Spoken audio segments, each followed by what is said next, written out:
জরুরি খবর। আরব আমিরাতে সাধারণ ক্ষমার সুযোগ, বাংলাদেশিদের যা করতে হবে। বিস্তারিত জানতে ভিডিওটির শেষ পর্যন্ত দেখুন। বাংলাদেশ কনসুলেট জেনারেল দুবাই ভবনে কনসাল জেনারেল বি.এম. জামাল হোসেনের সভাপতিত্বে বুধবার আমিরাতে বসবাসরত অবৈধ হয়ে পড়া রেসিডেন্স ভিসাধারীদের বিনা জেল জরিমানায় অবস্থান বৈধকরণ কিংবা দেশে ফিরে যাওয়ার জন্য ঘোষিত সাধারণ ক্ষমা বিষয়ে এক প্রেস ব্রিফিং অনুষ্ঠিত হয়েছে। সংযুক্ত আরব আমিরাতে এই সাধারণ ক্ষমা ১ সেপ্টেম্বর থেকে ৩১ অক্টোবর পর্যন্ত চলবে। বিভিন্ন কারণে অবৈধভাবে বসবাসকারী বাংলাদেশি যাদের ভিসার মেয়াদ ইতোমধ্যে শেষ হয়েছে তারা এই সাধারণ ক্ষমার সুযোগ পাবেন।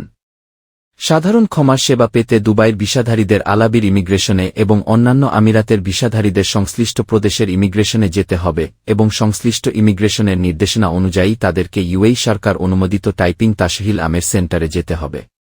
দেশে যাওয়ার জন্য এক্সিট পারমিট পেতে মূল পাসপোর্ট এবং দূতাবাস কনসুলেট হতে ট্রাভেল পারমিট লাগবে। ভিসাবিহীন থাকার জন্য কাউকে সাধারণ ক্ষমা চলাকালে কোনো জরিমানা দিতে হবে না, তবে ডকুমেন্ট প্রসেসিং এর জন্য নির্ধারিত ফি প্রদান করতে হবে। যারা সংযুক্ত আরব আমিরাতে অবৈধভাবে অনুপ্রবেশ করেছেন তারা পাসপোর্ট বাংলাদেশী হিসেবে কোন প্রমাণক সংশ্লিষ্ট দেশের ভিসার প্রমাণক ও পূর্ববর্তী ভিসার তথ্য প্রদানপূর্বক কনসুলেট দূতাবাস হতে ট্রাভেল পারমিট সংগ্রহ করে সংশ্লিষ্ট ইমিগ্রেশন হতে এক্সিট পারমিট নিতে পারবেন। ভিসা নিয়মিত করা ও দেশে যাওয়ার প্রেক্ষিতে এক্সিট পারমিটের জন্য নির্ধারিত ফি প্রদান করতে হবে। এক্সিট পারমিট প্রাপ্তির পর ১-৪ দিন তার মেয়াদ থাকবে।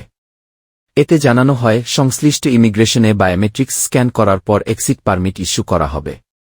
সংশ্লিষ্ট ইমিগ্রেশনে ভিসা রেকর্ড চেক করার পর কেউ যদি পলাতক তামিম হয়ে থাকেন তাহলে দেশে যাওয়ার জন্য এক্সিট পারমিট অথবা ভিসা নিয়মিত করার জন্য পুলিশ রিপোর্ট লাগবে। তবে সাধারণ ক্ষমা চলাকালীন এক্সিট পারমিট নিয়ে দেশে গেলে কোনো প্রকার ব্যান নিষেধাজ্ঞা দেয়া হবে না। সাধারণ ক্ষমার সুবিধা প্রাপ্তির জন্য আদালত থেকে ক্লিয়ারেন্স নিতে হবে। প্রবাসীদের যাদের বিরুদ্ধে নিয়োগকর্তা হতে পলাতক তামিম রিপোর্ট আছে তারা কি সাধারণ ক্ষমার জন্য আবেদন করতে পারবেন? সাংবাদিকদের এ প্রশ্নের জবাবে কনসাল জেনারেল বলেন, মামলার ধরনের উপর তা নির্ভর করবে। এক্ষেত্রে পলাতক তামিম রিপোর্ট আপডেট করে সংশ্লিষ্ট ইমিগ্রেশন কর্তৃপক্ষ দেশে যাওয়ার জন্য এক্সিট পারমিট ইস্যু করবেন। আবেদনকারী কিভাবে তার পাসপোর্ট পুনরুদ্ধার করতে পারবেন, যা স্পন্সর কর্তৃক ইমিগ্রেশনে জমা দেওয়া হয়েছে?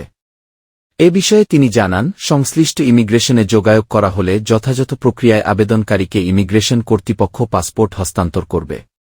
ইমিগ্রেশন কর্তৃপক্ষ কিছু সংখ্যক পাসপোর্ট কনসুলেটে দূতাবাসে হস্তান্তর করেছে, যা কনসুলেটে দূতাবাসে যোগাযোগ করে সংগ্রহ করা যাবে। আবেদনকারী জরিমানা মওকুফ ও ভিসা নিয়মিতকরণ কার্যক্রম শেষ করে কি সরাসরি কর্মসংস্থান ভিসার জন্য আবেদন করতে পারবেন? এর উত্তরে তিনি বলেন, সরাসরি সংশ্লিষ্ট ইমিগ্রেশনে গিয়ে পাসপোর্ট ও ভিসা আইডি কপি দাখিল করে প্রসেসিং ফি প্রদানের মাধ্যমে জরিমানা মওকুফ করা হবে এবং ৬ মাস মেয়াদী জব সিকার্স ভিসা ইস্যু করা হবে। আমিরাতে বাংলাদেশিদের সাধারণ ভিসা হচ্ছে না।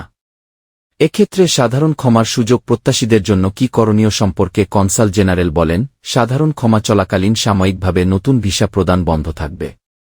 অবৈধভাবে বসবাসকারী বাংলাদেশি যাদের ভিসার মেয়াদ ইতোমধ্যে শেষ হয়েছে তারা সাধারণ ক্ষমার সুযোগ পাবেন। যারা ভিজিটে এসে ভিসা লাগায় নাই তারা সাধারণ ক্ষমা চলাকালীন বৈধ হওয়ার সুযোগ পাবেন।